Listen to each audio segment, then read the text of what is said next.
예, 안녕하십니까. 오랜만에 영상을 만드는데요. 영상을 만들면서 현재 보유하고 있는 종목들 흐름 한번 보도록 하겠습니다. 우선 오늘 편입한 코리아나입니다.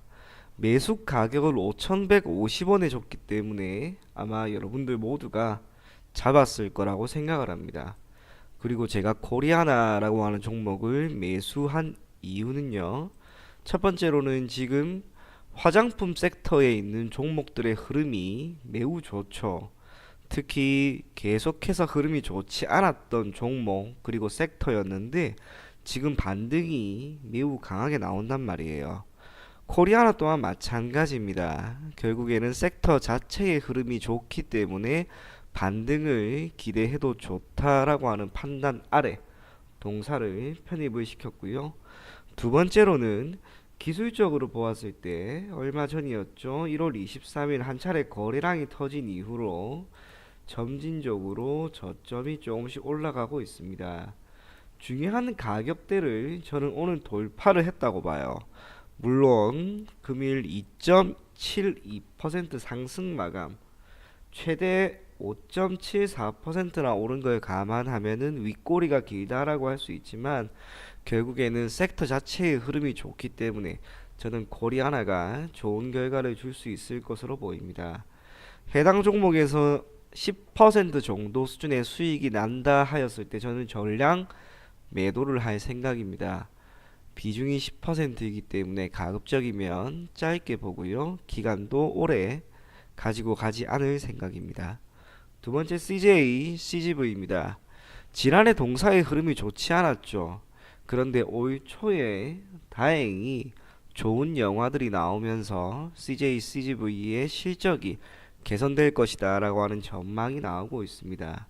주가 또한 지난 11월부터 올해 2월까지였어요.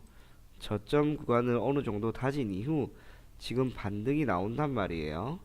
그런데 이러한 반등이 나올 때 수급을 보시게 되면 기관이 매우 강하게 매수를 하고 있는 걸 알 수가 있습니다. 그렇기 때문에 저점 구간에서 완만하게 올라가는 흐름이 나올 것이다 라고 생각합니다. 하지만 문제가 되는 게 하나 있죠. 오늘 이 종목을 편입을 시켰어요. 1차적으로 47,350원에 한 차례 매수 가격을 드렸고 2차적으로 47,550원에 드렸는데 처음에 47,300원 가격 들었을 때 해당 가격을 터치하긴 했습니다. 그런데 매수를 과연 하셨을까? 라는 생각이 조금 많이 들어요. 이게 오늘 분봉인데요. 이 가격대 보시면 오늘 아침에 제가 빠르게 매수 줬죠. 그리고 여기에 지금 10시 반에 한 차례 터치를 했어요. 그런데 매수가 아마 안 된 사람들이 더 많을 거예요. 그러면 그 이후로 47,550원 줬는데 아마 그 이후로는 매수 가격에 닿지를 않았을 겁니다. 그래서 동사 같은 경우에 우선적으로 내일 한 차례 눌림이 발생을 하면 추가 매수를 하는 방향으로 갈 거예요. 그런데 만일 내일 시세가 나와버린다. 그랬을 경우에는 그냥 보내버릴 겁니다. 다음 종목은 유니셈입니다. 유니셈 같은 경우에는 시세가 크게 나오면서 아마 모두 수익권에 있을 겁니다. 그런데 제가 이날이었죠. 3월 14일 매도하지 않았던 이유가 뭐냐면 시세가 나올 거다라고 제가 분명히 이야기를 한 이후로 시세가 나왔고 장중에 25% 정도는 올랐어요. 그런데 윗골이 당연히 달아요. 매물 나올 수밖에 없어요. 이후로 흐름이 괜찮을 것 같더라고요. 대량 거래량이 터졌을 때 1월 17일 이후로도 횡보한 이후 다시 올라가죠. 지금도 마찬가지예요. 만약 유니셈이 지금부터 흐름이 괜찮아지면요. 아마 이때 1월 이날이 저점이었을 겁니다.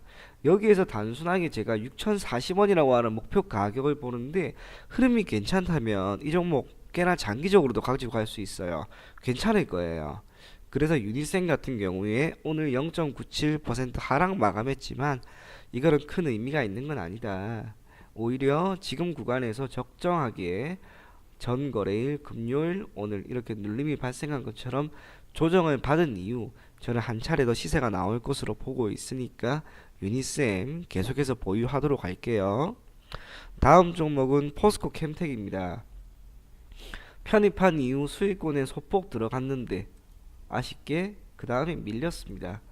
그런데 제가 포스코 캠텍 같은 경우에는 사실 걱정은 안 하고 있는 종목이에요. 이유는 2차 전지란 말이에요. 배터리라고 하는 부분인데 2차 전지 전기차에 대한 수요는 무조건 늘 거예요. 뿐만 아니라 지난해 2차 전지 관련된 섹터의 흐름이 너무 좋았고 필연적으로 약간의 조정 기간을 거칠 거다. 하지만 주가가 지금부터 64,000원짜리가 뭐 4만원, 35,000원 이렇게 밀리질 않을 거라고 봐요. 해당 섹터 자체에 분명 훈풍이 한번 불 겁니다. 그때 가서 우리 매도하면 됩니다. 포스코 캠텍 개인적으로 주위인 누구에게나 다 추천하고 싶은 종목인 만큼 괜찮으니까 포스코 캠텍은 계속 가지고 가고요. 마지막 시노펙스.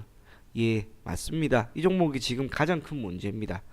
수소차 관련된 종목들 중에 하나인데 해당 섹터의 훈풍이 아직까지는 안 불고 있어요. 그러다 보니까 중요한 지지선이라고 할 수 있는 장기 이평선도 무너뜨렸습니다. 지금 흐름이 좋지 않아요. 인정하고 넘어가야 될 부분인 것 같습니다. 하지만 해당 종목의 비중은 20%밖에 되지 않고 제가 지금 기다리고 있는 게 뭐냐면 이 종목이 정확하게는 수소 관련된 섹터의 훈풍이 분명히 며칠 안으로 돌아올 것이다. 저는 그렇게 생각을 합니다. 외국인이 매수 우위를 계속해서 보이고 있어요. 특별히 안 좋은 흐름을 나타내는 것도 아닌데 그러면 외국인이 매수하는 것은 결국에는 한 차례 움직임이 나올 때 그때를 대비하는 거겠죠. 조금 가지고 갑시다. 시노펙스 지금 시점에서 시노펙스를 정리하는 것보다는 시간이 조금 걸리더라도 가지고 가는 게 저는 월등히 합리적인 의사결정이라고 봅니다. 지금까지 종목들 한번 살펴봤는데요. 우선은 단기적으로 유니셈, CJ, CGV, 코리아나 이 세 종목이 승부가 날 것 같아요. 그리고 포스코 캠텍은 7만원대에 다시 안착하는 여부 중요하게 생각을 하고요. 시노펙스는 홀딩하고 가지고 가면 크게 문제가 없습니다. 왼쪽에 종목별 비중 제가 적어놨습니다. 여러분들 한번 확인해 보시고요. 지금 이 비중대로 나와 있는지 체크 한번 해보세요. 20%짜리 3개, 10%짜리 2개죠? 그럼 현금 20% 있죠? 이건 제가 추가 매수할 자금으로 쓸 거니까 그렇게 알아두시면 됩니다. 이상입니다.